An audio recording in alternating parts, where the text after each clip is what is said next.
We're going to talk now also about how you can sell now, buy later, just some strategies and suggestions, again, that we can be making to people, whether it's yourself, if you're thinking of selling, or people you know, and also go over kind of strategies for placing referrals, making sure we're doing all of that the right way. I'm going to give you a quick overview of our team, which I'm going to try to start each meeting and do, just so you start knowing who everybody is and who you can reach out to.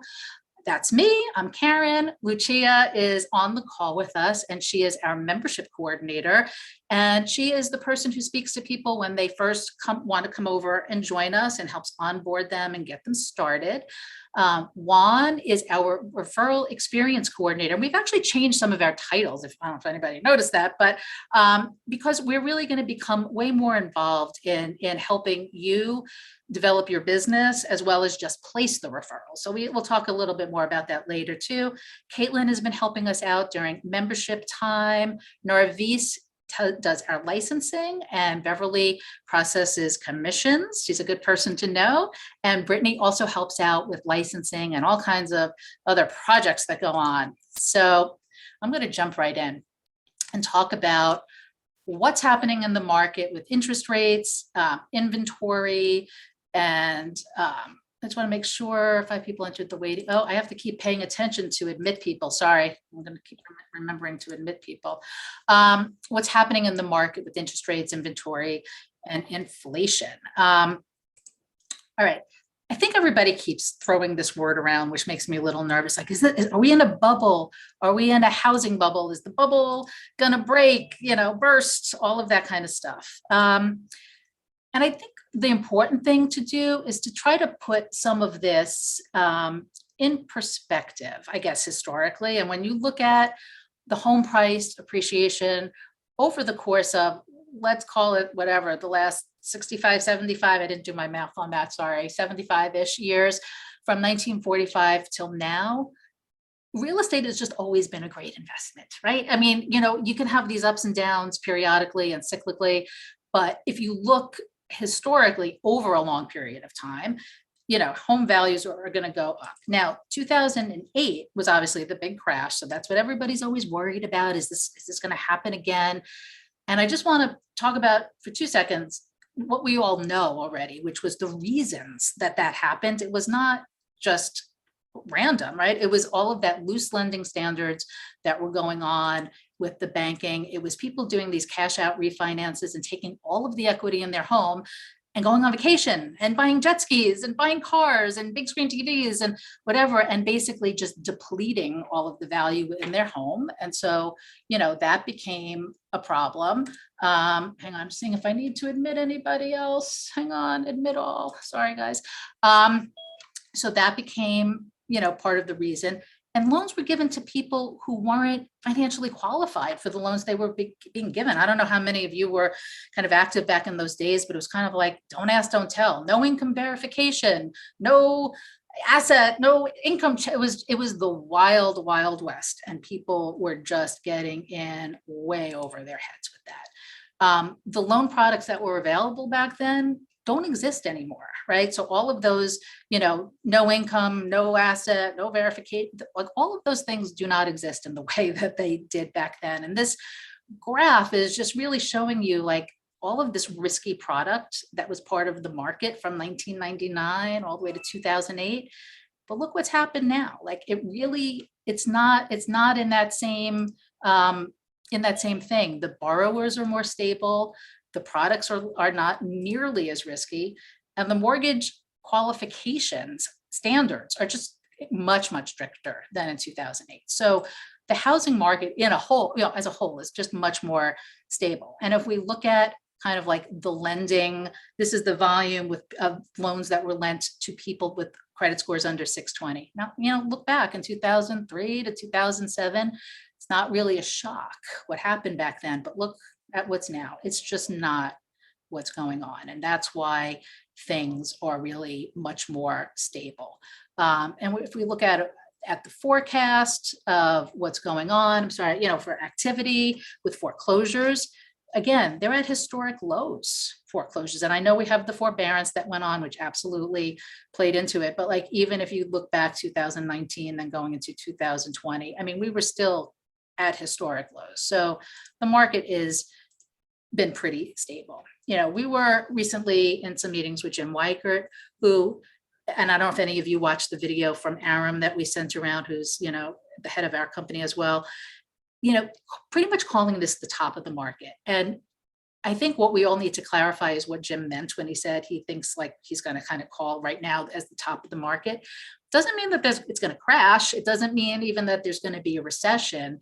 And he was saying this a few months ago, and I have to say, I think he was spot on, because it does mean that like this appreciation cycle is going to slow down over these next coming months, quarters, couple of years. Again, it doesn't mean necessarily today, but this runaway train that we've been on is going to slow down, level off. Some price points may even see some modest appreciation. But if something went all the way up here and kind of came back and leveled off here, did it really go down? If it started off here, and it's kind of like when you buy stocks, you can't always sell them at the highest point they ever were, but that doesn't mean you lost money if you sold it at slightly less, right? So again, it's not that things are crashing. And this is just kind of a little graph that they were talked about, with what this cycle has kind of looked like since 2007, with this little dip. This was like the COVID dip, and then this crazy escalation. And a lot of what we've seen happen is that when COVID hit, all of this, and I was one of these people. I was living in the city at the time, and nobody wanted to be stuck in the city in an apartment with kids and lockdowns and staying inside and working from home. And everybody's like, I'm moving to the suburbs. People that were not planning to move moved. And so it pulled all of those transactions that maybe would have been spread out evenly over the normal course of things over the coming years, was suddenly like somebody dropped the hammer.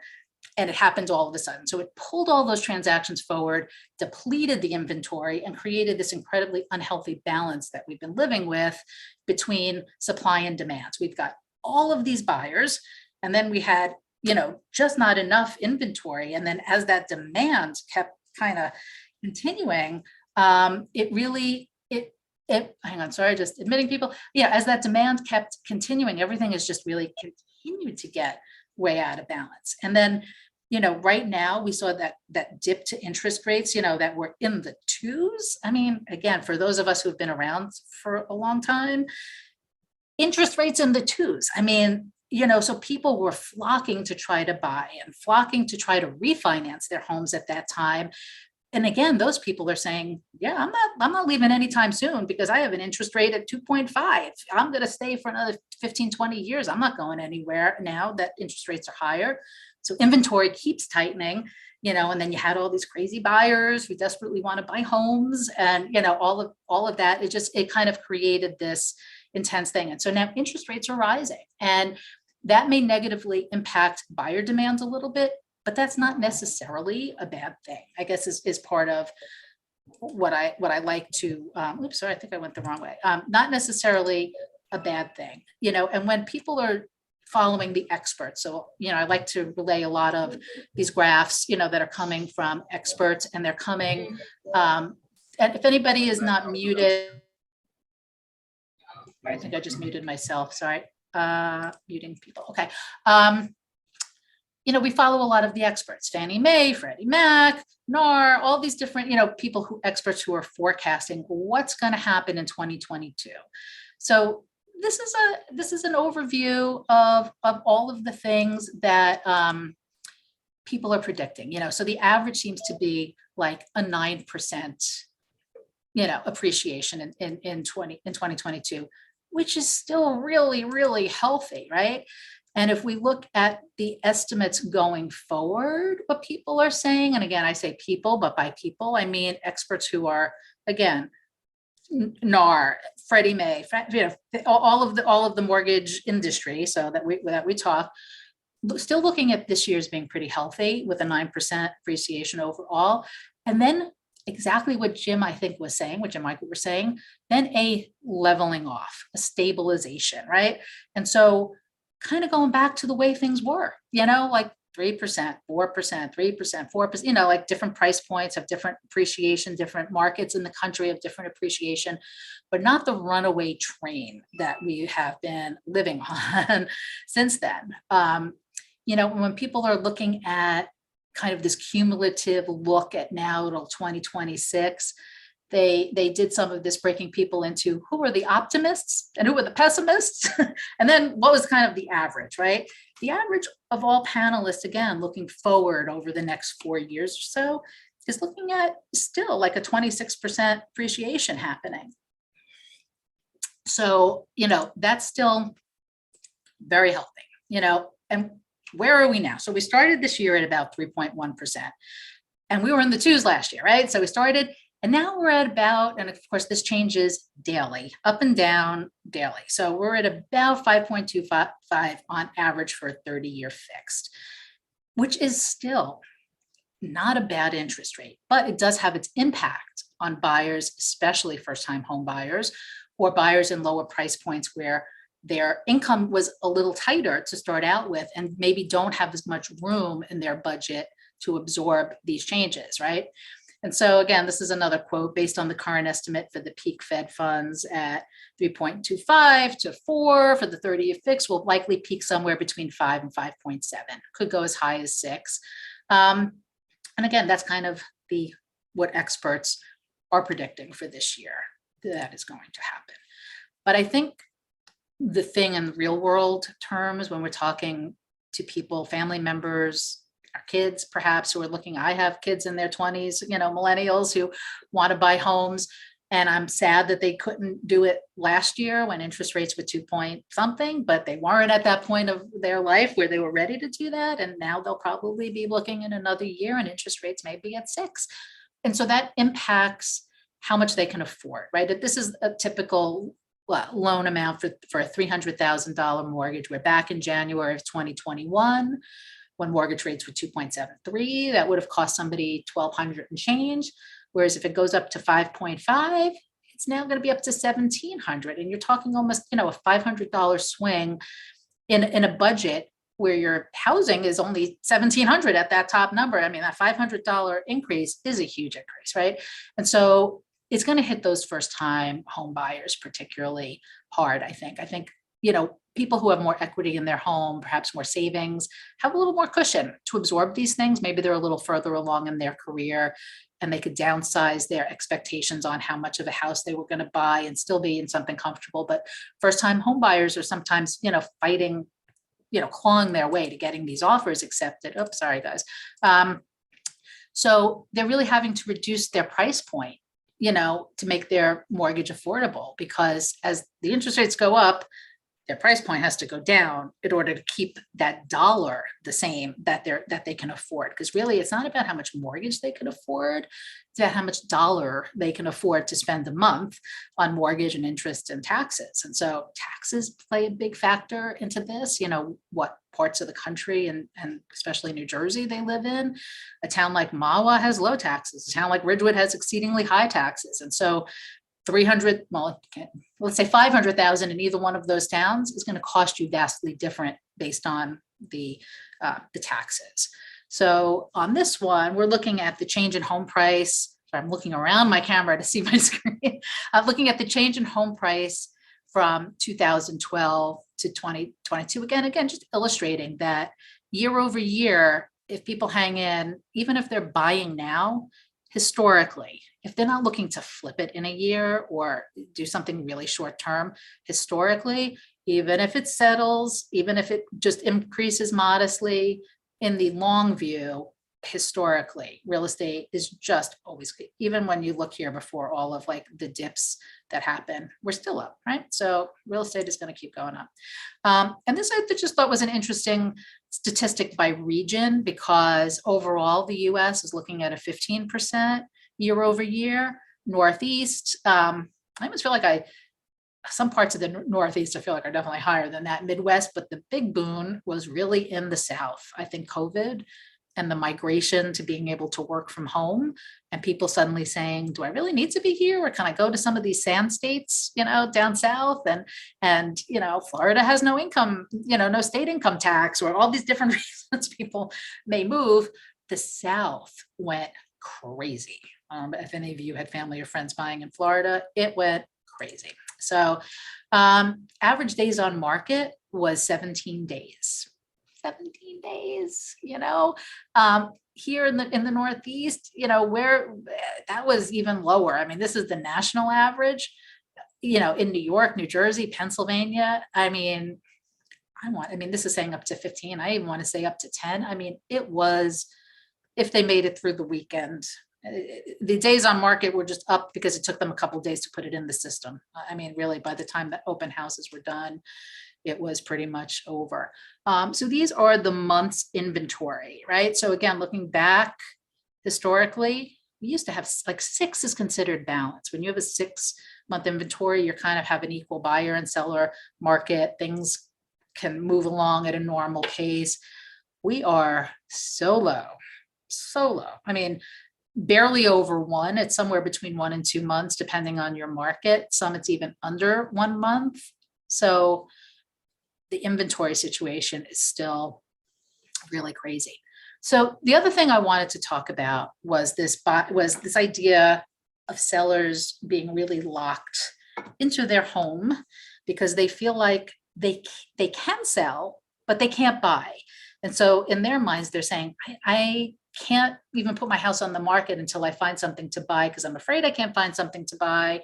And so this is what we hear. I know I could easily sell my home, but I'm afraid I won't be able to find a new one, right? I hear this literally all the time with family, friends, anybody I talk to.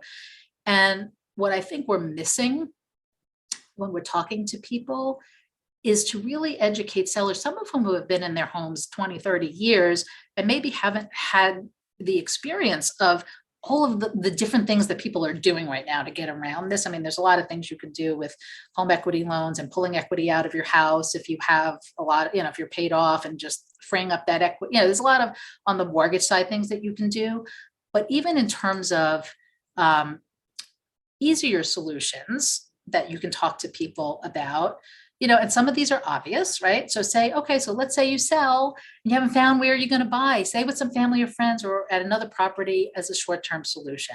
That's, not the most convenient, but it's possible, right? Get a short-term rental. There are Airbnbs everywhere. Get a 30 or 60-day Airbnb and, get into the neighborhood you're thinking of moving to. Now you have all of your equity from your house. You are now a cash buyer. I'm going to talk, basically, or even if you're not an all cash buyer, you're a non-contingent buyer at that point. And you can confidently say, I have nothing to sell. I can close on whatever time frame you want to close on. And suddenly buying a house becomes much easier. And for most people, for a lot of people, some people are downsizing, some people are right sizing, some people are upsizing. So it depends on which direction you're moving, whether you can kind of take advantage of this market of selling high. And even if you're still kind of having to buy high, maybe you're buying a less expensive house high. So, it depends on people's circumstances. This is the big one that I see happening so much right now because buyers are desperate to know they have someplace to go, right? They are willing to wait. They are willing to cave on a lot of things. They are willing to, promise babysitting to your children for the rest of their offer up their kids for babysitting. I mean, they're literally willing to give you anything to get the house, right? So what many of them are doing is offering to let the sellers stay post-closing for a period of time until they can find the house that they're buying. And so they close, the seller gets their cash, they pay off their mortgage, they have whatever they have left, they haven't had to move, and they are sitting in their existing home, now having the luxury of some time to look for a house. Now, a buyer is not going to want you to stay for a year and do that, but I see 3 months very frequently, and I see extensions beyond that very frequently, because sometimes they're like, look, as long as I know I can get in by September, I'm good. Or as long as I know I could get in by whatever, I'm good. And it buys them the time. And then your seller or you don't have to have all that hassle and stress of moving more than once. And this is along that line, this home of choice contingency. So buyers may be willing to wait to move, to know that they've got a house. And so they negotiate the terms with the contingency, and they accept this buyer's offer contingent on them finding a house of their choice in a certain amount of time. And if they can't find that house, then they can release the buyer from the deal. And a buyer may be willing to go along with this because they in their minds are saying, well, I don't know if I'm going to get another house if I start making offers on something else. They may still be looking. They may still be making offers. So it's not a 100% secure thing for the seller, but it does allow the seller to say, okay, I have a buyer. I could start looking and try to find that house and try to put all the pieces together. I personally like the post-closing occupancy one better. I think it's cleaner, but this is an option too. And what this basically does is just turn them into somebody with no contingencies, because in a market where there's 5, 10, 15, 20, 25, I am not exaggerating, 30 offers, the person who has something still to sell is, even though everybody knows it's easy to sell, they are still not the most attractive choice, because there's too many things that might happen. You've all done real estate, you know what I'm talking about. Their buyer has a problem, or has a problem getting a mortgage in this market, right? So it's not even so much that we're worried that their house isn't going to sell, but what if their buyer qualified and then the rates went up and now they're not qualified anymore and they can't buy? And so things have a way of, happening sometimes. So I kind of like that post-closing occupancy as a contingency. All right. So this we've talked about it other webinars, but it's just so important that I have to go through this again. So the big thing I need everybody to remember when they're doing referrals is that we're your broker of record, just like your office used to be your broker of record, right? And so because you're with us legally, with the licensing laws, we have to be the one to place the referrals. The referrals have to come to us from you, and then we place it on your behalf.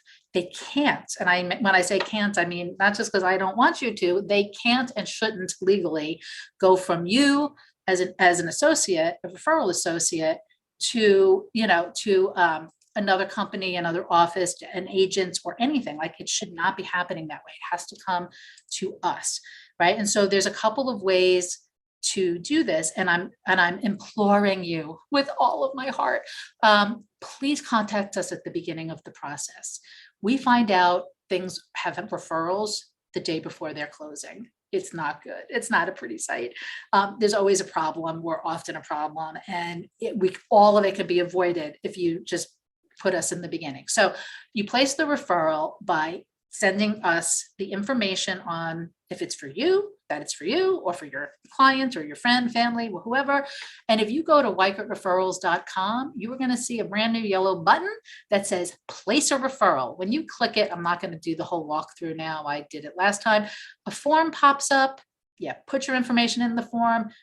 Don't get stuck on worrying, are you filling it out perfectly? It doesn't really matter. As long as you get the information in there, even if you put most of it in the notes comment at the bottom, that's fine too. If you have a particular person you want us to send it to, let's say you were previously in the Morristown office or the Morris Plains office or any particular office, and you have a working relationship with somebody that you would like this referral to go to, we absolutely can send it to them. But it still has to come to us to go to them. And so you can put their information in the notes column or honestly, anywhere. I don't even care, as long as it's in there. And then we'll connect with you, we'll connect with them, we'll get it all going, right? And then the other way is just email us, referral@weichertrealtors.net. Say, hey, I have a referral. I'm referring my sister, Mary Sue Smith. She would like to buy a house in such and such a town. This is the price point. Here's her email. Here's her phone. Let me know who a good person for her to connect with is, or whatever. So you don't have a particular person. It comes to us by email. Then we will, if it's an area where we have a branch office, we have lead specialists. And I keep wanting to share this with everybody. We have a team in place that's part of where all of the company generated referrals from us, from Lead Network, everybody. We have specially designated people. These are not brand new agents. These are not unproductive agents. These are experienced, productive agents who have been handpicked to be lead specialists and receive these leads. This is their primary thing that they are doing. And because they're part of this team, there's an obligation on their part to give us updates every week, to respond. It's like there is so much control, and our closing rate is so much higher when we're able to place these referrals with our lead specialist because of I'm saying control, but maybe that sounds bad, but like because of the information flow that we have with them, that it keeps everything on track. And let's say you place a referral and suddenly they decide, well, they don't want to look in Ridgewood anymore. They want to look in Greenwich, Connecticut, but maybe they're not saying that to the agent. If you had just placed it with a friend, maybe they just kind of vanish and start looking somewhere else. Our lead specialists are trained to make sure they're paying attention. If these people are seem like they're drifting to another market, they tell us, we replace that referral for you in the other market, so you don't lose the referral. So that's just a really important piece to understand. Oops, missed that one. Hang on. Or you call us. If you call our 800 number, by the way, we have a couple of numbers. They pretty much all go the same place. If you see them listed, they are all the same. 800-544-3308 or 973-605-1600. They ring in the same place. It's all good. Same thing. Call us, press. There's an extension for referrals. Press and just call and give us the information. Super easy. So again, it's contacting us first before you connect your client to an agent. Don't say to Mary Sue in Montclair, here's my client and here's this stuff, like just call us first, right? Reach out to us first, say, this is what I have going on. And then we could decide, is it going to somebody, are we doing a lead specialist? If we don't have a branch office and we have a franchise that's really good and has great people, we'll reach out to them and we will figure out who the right person is. And if it's in a market that we're not in at all, we go with brand X. But again, we're doing the research on your behalf to make sure it is a top office, a top agent, and that we're going to make sure you actually get paid and that the referral comes in correctly. So you don't need to do anything. You don't need to do forms anymore. You don't need to get signatures anymore. We do everything electronically. So that's why I say if you reach out to us in any of those three ways, we send out the referral electronically to the manager, get the signature, we then connect and if you say, oh, I want to talk to that agent before they reach out to my client, no problem. We connect you to the agent. You can talk. If for some reason you say, I spoke with them, I don't think they're going to be a great match. Can we pick somebody else? Absolutely. We can pick somebody else. So you can be as involved or not involved as you want in that piece of it, but let us kind of take the lead in starting the process. And we do referrals. It's the same for us. It's the same for relocation. It's the same for Lead Network. Referrals are 37.5%. 30% is that referral fee that we split 50-50. 7.5% is an admin fee, the other side, regardless of who it is. If it's a branch, if it's a franchise, if it's a brand X, they pay that. It's separate. 30% is what's split 50-50. And it's not the same as when you were an agent and you can just call up somebody and say, hey, can you do this referral? And they say, well, I'll only do it for this percent. And you negotiate back and forth. I don't want to put you in that position. Okay. Because if you start that conversation with them, you're going to get sucked right down that rabbit hole and be talked out of the commission. All right. So that's why I'm saying you don't need to get forms signed. You don't need to have commission conversations. We'll have conversations. If there's ever an instance where it's an exception that I need to make because maybe we can't get it placed at that rate due to market conditions in a particular market, by the way, we will always get it with a branch office, always. But if it's some other company and in some other market and we can't make it happen, we will do what we need to do to make it happen and maintain, as high of a commission split as we can so that you're getting as much money as you can. So that is our primary goal with that. Oops, wait, let me go back. Again, yes, you can refer it to a particular person. I do suggest you only do it if you really have a pre-existing relationship where you're confident that that person is going to really take care of your client. If it's just, oh, I heard good things about this person, let's not go down that path, because they may have their own business that they're making more money on or have bigger priority or whatever. And they're not going to have the follow-up with us, the communication with us. They don't close at the same rate that our placements with lead specialists close. And ultimately you may lose it. And I don't want that to happen for you. This literally just came in this week, and where I was like, I have to share this, right? So when you give us a referral, we do the research to match them. And when I even try to find out, like, are they a super, do they need a lot of hand holding? Are they a first-time home buyer that needs that nurturing, motherly, fatherly, caring, patient, teacher-like, agent who is going to take them by the hand and walk them through every steps? Or is this their 15th house and they just want a pro who's going to be like, give me the numbers, give me the statistics, give me the data, blah, blah, blah, whatever. They need somebody who's more like that, whatever, or anything in between. Or I need somebody who speaks Spanish, or I need somebody who understands some other thing that they're going through. We try to take that information and find the right person for you. So just this week, I had a referral associate who we referred to a lead specialist, and this was what she came back with. I want to say that Radina is one of the best realtors I've ever been in contact with. I had the pleasure of meeting her a few weeks ago, and thanks her for all the excellent service and hard work that she did for my son. She deserves an outstanding award in my eyes, A+++. This was an unsolicited email we got. I didn't say, can you give me a testimonial about how this person was? She just emailed us to say this was such a fabulous thing, and her son is under contract as a buyer. It's all moving along. That's what we want. Like, that's why we say, give us a shot to do it for you and make that placement, because it really can make a difference. And regardless of where your license is, whether you are in New Jersey and now your license is in New Jersey, but you've moved to Florida, or your license is in Pennsylvania and you live in California, it doesn't matter. You can place referrals from anywhere to anywhere. And my goal is to make it as simple as possible for you. You don't have to be stressing over all of the details anymore. And this was also a Jim Weichert thing. So I'm giving him full kudos on this as a reminder to everybody. You can also call them confidential, call them anonymous. Did I even spell that right? I can't guarantee I spelled that right. Whether they're confidential or anonymous, this is a huge opportunity that I feel like we don't tap into, because I know myself, I've been in this situation. So let's say, you live on your block, you see, hey, it's junk pickup day.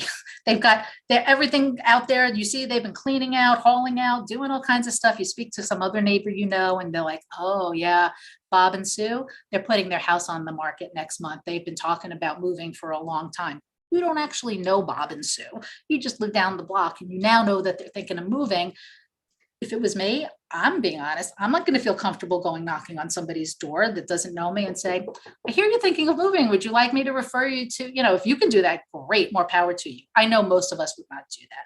So if you picked up the phone and called us and say, hey, I have a referral. Somebody on my block, I heard, is thinking of moving. They live at 123 Main Street. I've heard through the grapevine that from the neighbors that they're thinking of selling their house in the coming weeks. Can I place that referral? If you gave me just that much information, the address, that's what you don't even have to worry about giving me. If you have more, great. But if you just even had their address and you sent us that referral, we can then assign it to an active sales associate to say, hey, so this is kind of an anonymous referral. By the way, you're still going to get the credit and the money. This is an anonymous referral. So we're not going to use our referral associate's information. You're going to just start prospecting this person as if you were prospecting that neighborhood, that street, that area, and you're going to hyper focus on this person because we know that we think that they might be moving very soon. And so let's say that person gets the listing. You're still going to get your referral fee. And, all you did was basically call in almost like a hotline tip, 1-800, here's a referral, here's a tip. And now we can give you that referral. So think about all of the times in your life you hear things about people who are buying, selling, moving, and maybe you don't know them well enough to really intercede at that moment. You can still place the referral. So I super encourage you to do that. Almost last but not least, I am pushing my Facebook group. Come join me. So I'm going to start doing some lives in there, maybe pop in randomly answer questions, give you some ideas, chat, whatever you want to do. I'm posting social media things that you can share on your own Facebook pages. I am sharing articles. I am highlighting referral associates. I am actively trying to get some great stories from you guys to give other people ideas. Like if we hear about somebody doing something in one area that is applicable, maybe as a strategy for other people, I want to share that. Yeah, so come join us, facebook.com, groups, Weichert Referral Associates. I keep sending out the link so you can find us. Reminder, membership is going on right now. So you're getting emails that has that link to pay online. It is a huge improvement over last year from what I hear, because if you click the link, you don't even have to log into Weichert One. It takes you right to your page, put in your credit card information and renew, super easy. Reminder, this is not license renewal for New Jersey. This is membership. New Jersey renews their licenses June of 2023. Pennsylvania is renewing licenses right now by the end of May 2022. Other states are on all different schedules. New Jersey is the only state we collect your renewal fee for your license and then pay the state on your behalf.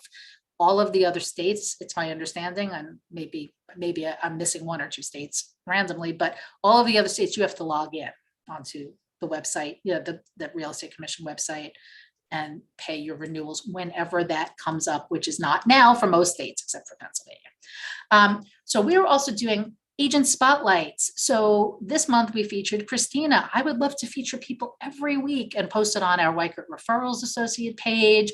I'll start putting it. I haven't really kicked in the Instagram yet and the LinkedIn, but that's next on my list. Sharing some of the background about, who they are. And that's a chance for you to then forward it to your own pages as, again, building credibility for yourself and a little bit about what you do. And I'd love to tell your story. So email us at referral@weichertrealtors.net. We're in the Facebook group. I'm hounding y'all about giving me your stories. So tell me more about yourself. Almost last and still not least, we're hiring right here. So if you are in New Jersey in our Forest Plains half hour, 45-minute vicinity and thinking you might be interested in a new career or a job, like a salaried job, we are hiring more referral experience coordinators. We're hiring more membership coordinators. Weichert as a whole here in our corporate office has a lot of really interesting jobs that are coming available. And they're flexible. Some are in person, some are remote, some are hybrid, here 3 days, home 2 days, all different things. Some are full-time, some are part-time. So go check it out. And if you have family or friends, kids, anybody who you're thinking, oh, maybe there's something there for them, encourage them to apply. Even reach out to me if you have any questions, for sure. But we're expanding our team because we're really looking for some amazing growth this year. So I am super excited.